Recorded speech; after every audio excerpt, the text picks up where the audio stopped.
हूँ कि किसान भाइयों, मोटे अनाज की खेती करो और मोटे अनाज का जीवन में प्रयोग भी करो, भोग भी करो।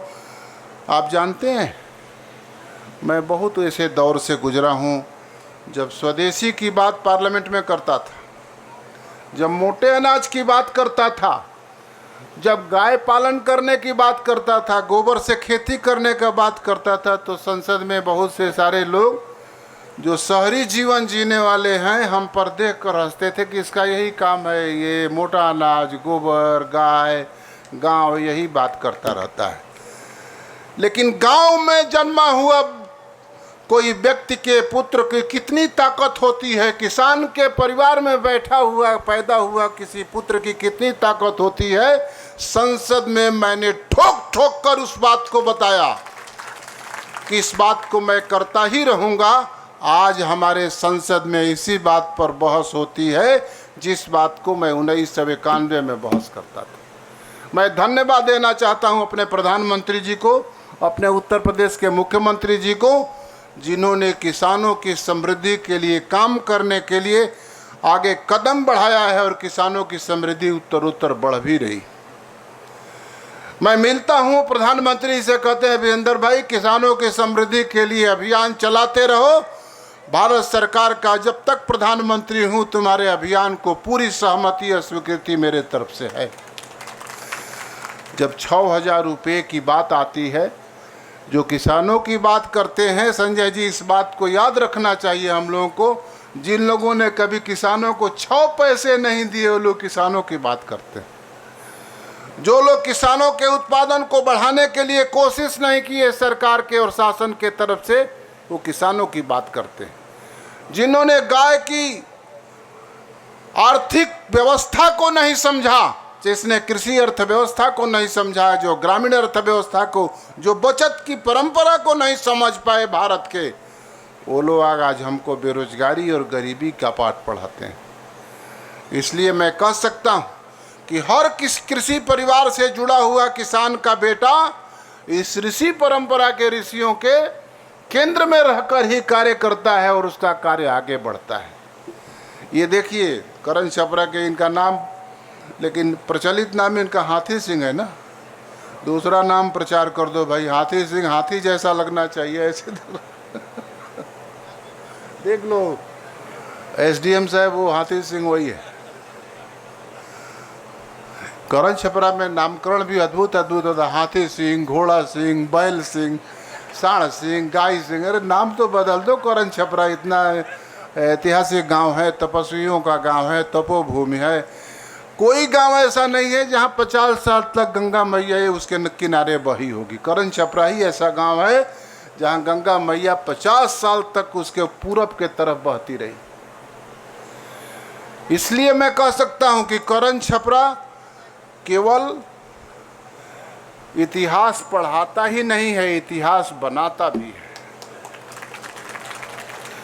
और इतिहास बनाने वाला गांव है कि आप जान सकते हैं कि देश की आज़ादी के लड़ाई में इस गांव के लोगों ने 1942 के आंदोलन में बहुत बड़ी भूमिका अपने प्रस्तुत किया था। उस समय जब गांव में कहीं बंदूक नहीं होते थे, 1942 में यहाँ के गांव के लोगों ने, मुझे किसी ने बताया है कि करण छपरा के लोग अंग्रेज़ों से लड़ने के लिए, उसके अंग्रेज़ों के सब सेनाओं से लड़ने के लिए बंदूक लेकर बैरिया में गए थे, भाला लेकर, बर्छा लेकर, गणास लेकर, नारायणागढ़ के इधर के, मैंने दुआबा में ही 1942 के आंदोलन का केंद्र रहा और 1947 में देश को आज़ाद करने का रास्ता मिला था। इसलिए ये धार्मिक पर्यटन केंद्र हमें स्वावलंबन की प्रेरणा देगा। मैं आप लोगों से निवेदन करूंगा, स्वस्थ समाज ही सबल समाज होता है और सबल समाज जब बनता है तो सबल देश बनता है, फिर समृद्ध देश बनता है। यहाँ का व्यायामशाला जो बनेगा, करण छपरा के नौजवानों केवल अपने आदर्श इतिहास को याद मत करना, भविष्य के इतिहास को अपने आदर्श इतिहास से जोड़कर करण छपरा को स्थापित करना मेरा ये आपसे निवेदन है। ठकुरी बाबा का ये धार्मिक स्थान कोई साधारण धार्मिक स्थान नहीं है। ये बहुत लोग शायद नहीं जानते होंगे, करण छपरा के लोग जानते हैं। ठकुरी बाबा का जन्मभूमि भी करण छपरा ही था।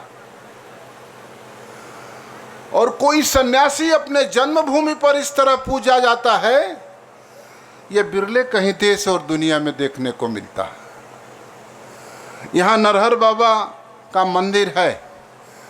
लोकनायक जयप्रकाश नारायण के मन में आया था कि यहाँ के लोगों को शिक्षा देने के लिए एक केंद्र बनना चाहिए। जयप्रकाश जी ने यहाँ के करण छपरा के लोगों से, उनका सरोकार था, नज़दीक का गांव था, यहाँ के लोगों से ज़मीन मांगकर ये नरहर बाबा इंटर कॉलेज का निर्माण करा। बहुत पुराना विद्यालय। इस प्रकार मैं ऐसे ही नहीं कह रहा हूँ कि करण छपरा इतिहास पढ़ने और पढ़ाने का केवल गांव नहीं है। करण छपरा इतिहास बनाने वाला भी गांव है। अपने उज्जवल इतिहास को याद करते हुए भविष्य का इतिहास बनाओ करण छपरा के लोगों। एक जनप्रतिनिधि के नाते, एक सांसद के नाते मैं आपके साथ जहां भी कहेंगे करण छपरा के साथ जो मेरा भगवद्दी का सरोकार है वो कायम रखते हुए उसके साथ आपके साथ आगे बढ़ेंगे। मैं एक निवेदन जरूर करूंगा, करण छपरा किसानों का और जवानों का गांव रहा है।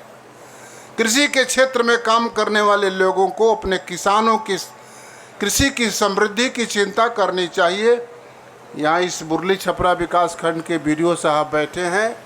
आज इन्होंने बहुत ही महत्वपूर्ण काम किया है। 2 अक्टूबर को गोपालन करने वाले किसानों को गाय वितरण, आज से गाय देने का काम इन्होंने प्रारंभ किया है।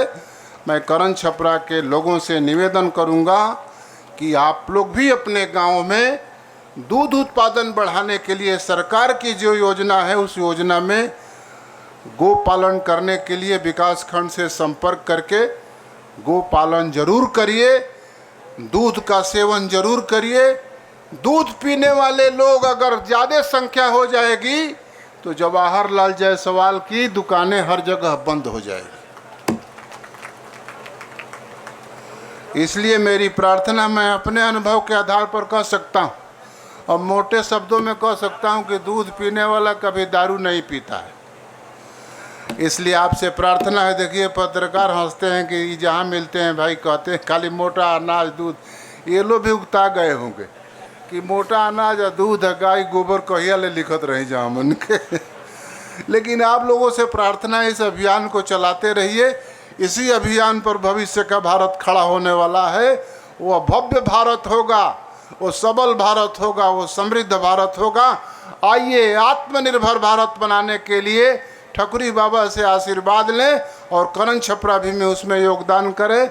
मैं राम प्रकाश भाई को बहुत धन्यवाद देना चाहता हूं कि इन्होंने बिना भाषण दिए चुपचाप रह के अपने गांव में श्रोता के रूप में कार्य किया। इसलिए सर्वोदयी नेता हैं, इसलिए मैं बहुत धन्यवाद देता हूं कि आप चुपचाप, पहली बार किसी सभा में देखा हूं कि राम प्रकाश भाई का भाषण नहीं हुआ, तो हमको लगता है गांव के नौजवानों से भयभीत हो गए हैं, इसीलिए भाषण नहीं दिए। और वो संचालक से कह रहे थे कि तनी प्रभाकरों के नौवा ले लेना था साझी का, हमारा संगे बस कही होकर लगे।